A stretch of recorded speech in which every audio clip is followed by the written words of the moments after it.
And so this forms the family religion. The family religion of John Brown is thoroughly evangelical, it is Calvinistic, but it is also fervently anti-slavery, and not just anti-slavery, but it is pro-black. It is pro-black in the sense that black people are to be seen as human beings, as our fellow men and women. They're made in the image of God just as much as we are, in this theological framework that humanity is created in the image of God.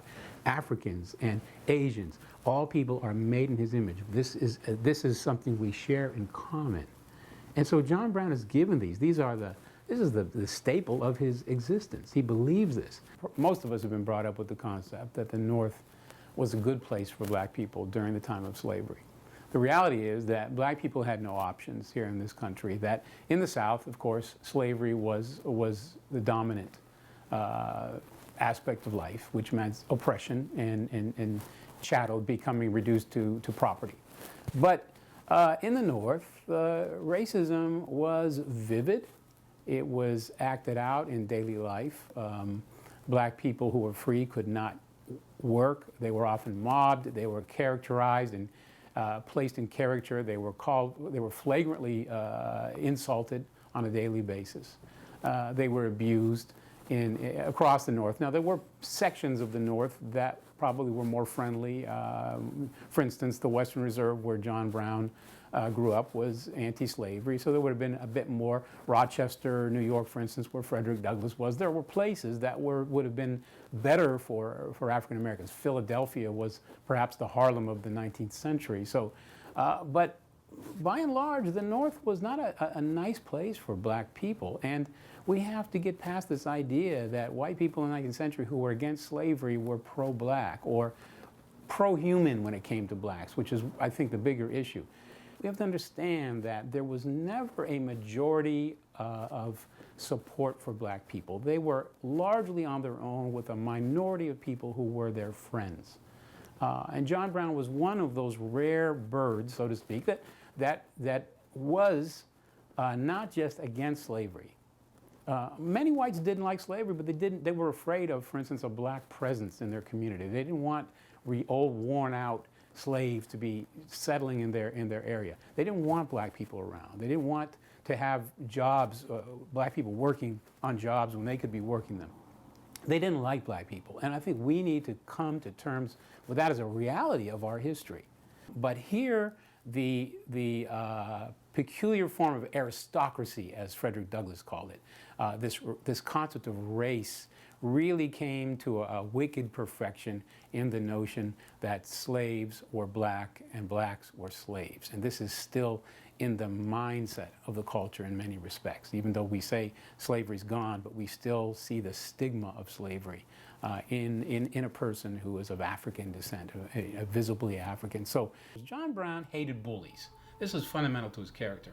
From the time he was young, there are family stories about how he would fight bullies. When he saw a bully picking on somebody weaker, he went to war. This is his nature, and you connect that nature with a spirituality, with a religious, with a theology, with a conviction about what God says is just and right. And then you have a cause like slavery, which is essentially a racist institution. When that kind of a situation meets somebody like John Brown, there's going to be a problem. John Brown's family, not just his father, but his uncles. There was a lot of Underground Railroad activity in Hudson. Hudson was a place that the rest of the state of Ohio and the South hated because they saw it as an evil presence. They saw it as this place where anti-slavery activity thrived. And even though Hudson wasn't an egalitarian society, it wasn't a place where blacks and whites were walking as absolute equals in every sense. But nevertheless, it was a place where black people could find friends, allies. And this was John Brown's context. This was where he came to young manhood. And he worked in the Underground Railroad activity. He did this. This was part of his family heritage. When he struck out on his own, at first he stayed in Ohio. He was a young married man with young children. He did Underground Railroad work just like he had done when he was under his father's roof. When he went to Pennsylvania, there's good evidence to think that as much as he could do Underground Railroad work, that he did that there in Pennsylvania.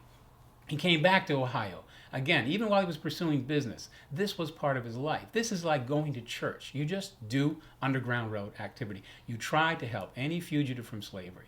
And whoever comes along, you're going to help them. This is the way John Brown's children were brought up. They have memories of fugitives from slavery from the time they were young that they shared.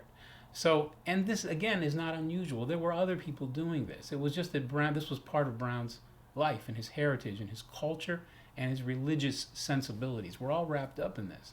When he went to Springfield, Massachusetts in the 1840s as a businessman, he not only supported Underground Railroad activity, but he associated with both white and black people who were working in the Underground Railroad activity. This is a part of his life. So he didn't just start this up. And the one thing you can see is that in his younger days, he was more conservative in his outlook. Because again, think about it. The trajectory of slavery got worse as you get through the 19th century. So when he was younger, he was more conservative. For instance, when he was in his 30s, he talked about starting a school for blacks. And he had talked about perhaps purchasing one from what he called a Christian slave master. So he had a certain sensibility that the possibilities of slavery being phased out or things being done to help could be done at a more conservative level. But by the late 1840s, it was very clear that the situation had worsened, that the doors for change within a system, within a legal sense, had closed. That the idea that legislation would be introduced, the idea that slavery would come to an end was continually worsening. So we know that in the 1840s, when he was living in Springfield, Massachusetts, that although he was trying to work in a business capacity, that he was constantly in huddles with local blacks, and this is where at the time when you start seeing him meeting people like Frederick Douglass and Jermaine Logan and other abolitionist leaders, he talks to them. They know about him. In the 1840s, they know about him, and he knows about them, and he's taken into the confidence of black leaders because they find him to be an exceptional figure. They see something in him. And maybe they see him as a little bit of a loose cannon. Maybe they see him as, Frederick Douglass said that their voices would, when they talked about John Brown, they would begin to whisper as they talked about him because he was not a run-of-the-mill, not even a run-of-the-mill anti-slavery man, in that he would sit at a table with a black man and a black woman. He would address them as Mr. and Mrs. He would have them as guests in his home. A few people said that, but John Brown and Mary Brown, his wife, babysat for Frederick Douglass and his family. They took their children home, and other African American kids stayed in their home. This was part of their lives. This is the kind of people that they were. And again, they weren't the only ones, but certainly they were exceptional. And by 1850. While he's doing all this Underground Railroad activity, what happens? 1850, the Fugitive Slave Act. Not the only Fugitive Slave Act, but it is the new and improved Fugitive Slave Act. It has big teeth. It has far-reaching consequences. It awards judges for returning, they called it rendition, for renditions, returning black people to slavery. They awarded judges more money when they decided in favor of returning them to slavery.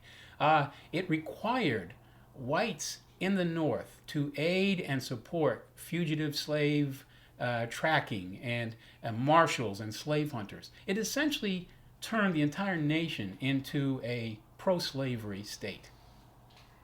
And it was at this point when you begin to see that from 1850 until John Brown's raid on Harper's Ferry, you see that all doors have been closed toward the possibility of any kind of legal amelioration of the issue of slavery. There are no possibilities.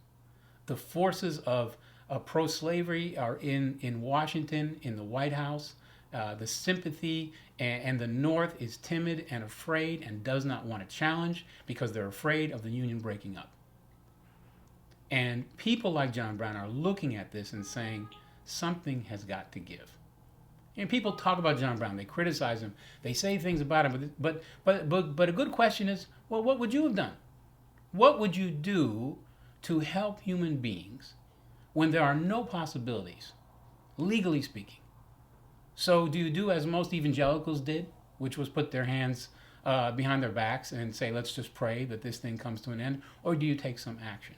So you know, when you see where the country had gone by the 1850s, you have to see that John Brown wasn't the only one who was also beginning to think of abolitionism not as simply as a religious movement.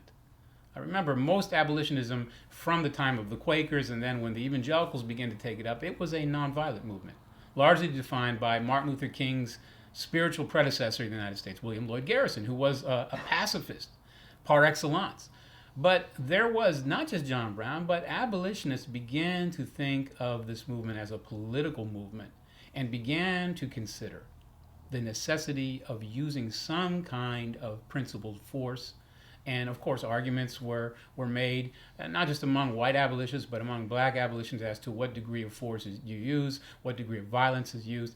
John Brown was never a pacifist, as far as I can tell, although he was more likely to have been conservative about the use of force when he was younger.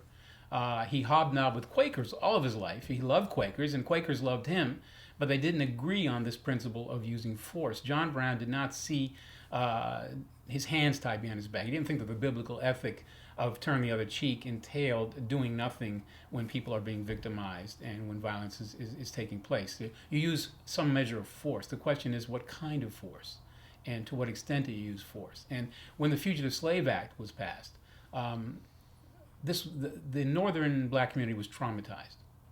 And many black people fled from the United States into Canada. And there was tremendous fear, and John Brown was moved by that fear because of his close association. And this speaks to the fact that he knew black people at an intimate level. Abraham Lincoln knew black people. He employed them. They were his workers, his staff. And he was probably a good boss, and he was a nice guy. But he didn't sit at the table with them. He didn't have friendships with them. John Brown had friendships with black people. He became interested.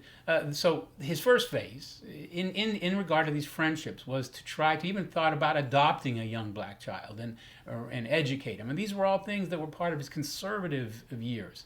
Then in the 1840s, as he was associating with certain black activists, the idea of colonization, agrarian colonization, he began to hang out with certain people.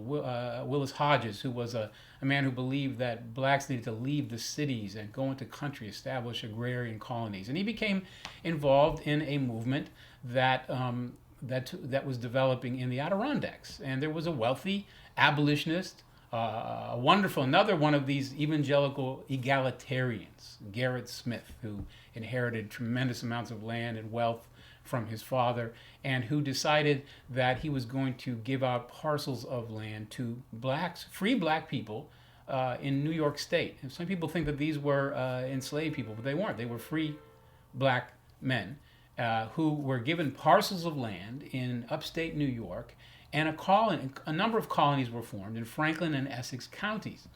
John Brown heard about this, and he supported it. He encouraged it, along with Willis Hodges and others. He wanted to see this take place because he believed that blacks needed to establish the building blocks of their own economic development. Something that, of course, the KKK destroyed after the end of Reconstruction. It was the same principle, that equality means more than just being constitutionally free. It means that you have the economic and political building blocks. And John Brown was for black self-determination, and he believed that it could be best realized in these black colonies. So he moved up there in 1849. His business in Springfield, Massachusetts was closing down. And in Springfield, he had built these relationships. He had actually, for all intents and purposes, attended a black Methodist church in Springfield, Massachusetts. And when the Fugitive Slave Act was passed, one local history account says that he was standing in the back after the church service, passing out Bowie knives. And this was not to stir up violence. It was to help people to defend themselves, to give them a sense that they did not need to be kidnapped and taken into slavery. If he had guns, he would have given them guns. But what he could afford to buy, he bought knives. And he had these relationships. And it was the passing of the Fugitive Slave Act, seeing the trauma of his friends in Springfield, Massachusetts, and what it was doing to the black community, that drew him to form an organization. So on one hand, he has moved his family up into the Adirondacks to be in the heart of a black colony to help them with agriculture, because he was a farmer. He knew all that stuff, and he wanted to help these urban men to establish themselves as farmers in the Adirondacks. At the same time, he's got one eye on what's going on in Springfield and other places, and he goes back to Springfield in 1851, in January, and establishes an organization that is really a self-defense, anti-slavery movement called the United States League of Gileadites. Now, Gilead is in the Bible, is a part of a scene where Gideon, who was one of the judges of Israel, rallied 300 men after God got rid of a large number of them, these 300 brave men who would fight against the enemies of God, fight for the freedom of the people of Israel.